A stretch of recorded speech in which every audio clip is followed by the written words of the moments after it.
Bentzion, I'm so happy to speak to you. It's, for those that don't know, a specialist in treating perpetrators and sex addicts.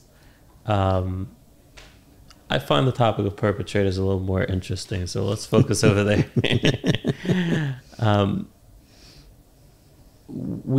First, what would you say to people that believe that perpetrators should just be hung? Well, I understand their feelings. I can empathize with them because what the perpetrator did was a horrible crime.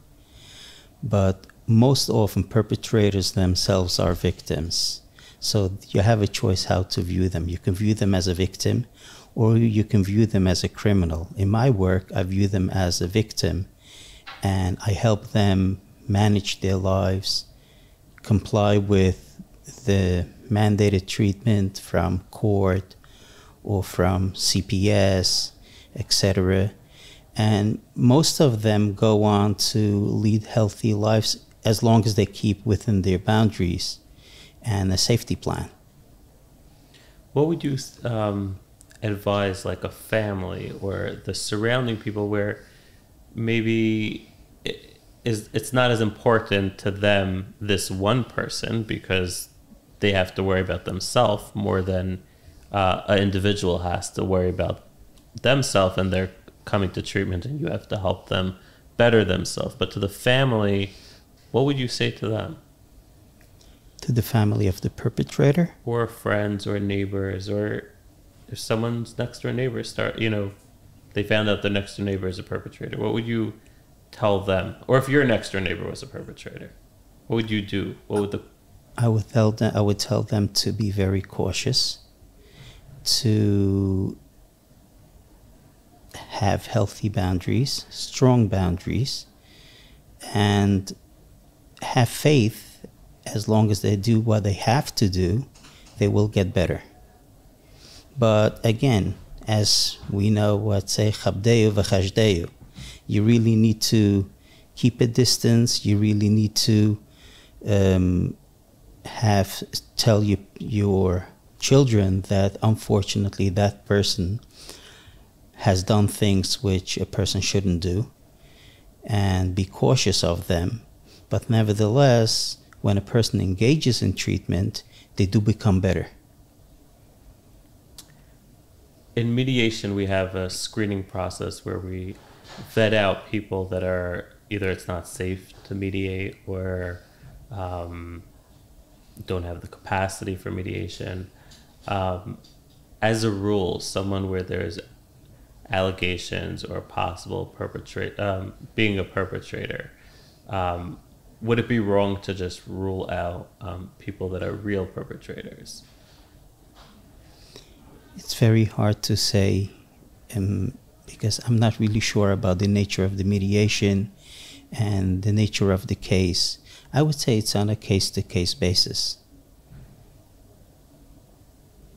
Very interesting. It's like fascinating how humanizing from dealing with them, how you have a passion where a lot of people don't have that passion. Are you like, do you feel like you're standing up for the human side or how speaking to the human side, is that part of the healing? Absolutely. And it's evidence-based. There was this psychologist named Carl Rogers, who he developed the humanistic approach in therapy. And he has found that reaching to the person, validating the person, helping them become a better person is like an integral part, or it's actually core of treatment.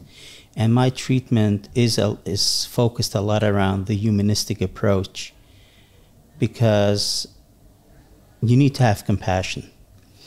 And you have to be able to separate the act from the person who committed the act. Because, as I said before, many perpetrators, if not most, were victimized when they were a child. And we need to have compassion. We need to heal the trauma. A lot of my work is trauma-based. And to work through the trauma, help them get closure. And of course, we don't condone what they do. We don't support what they did. We don't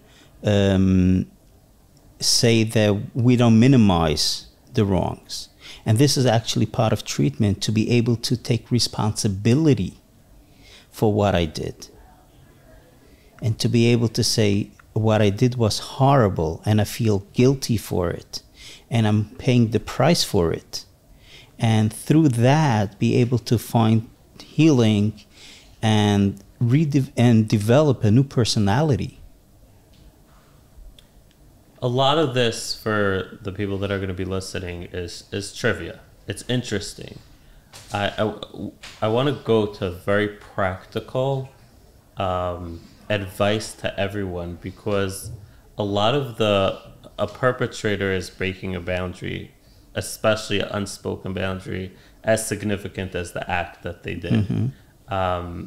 And a lot of times we have difficulty when someone is putting us in a spot where we feel like they're going into our boundary, how to stop it.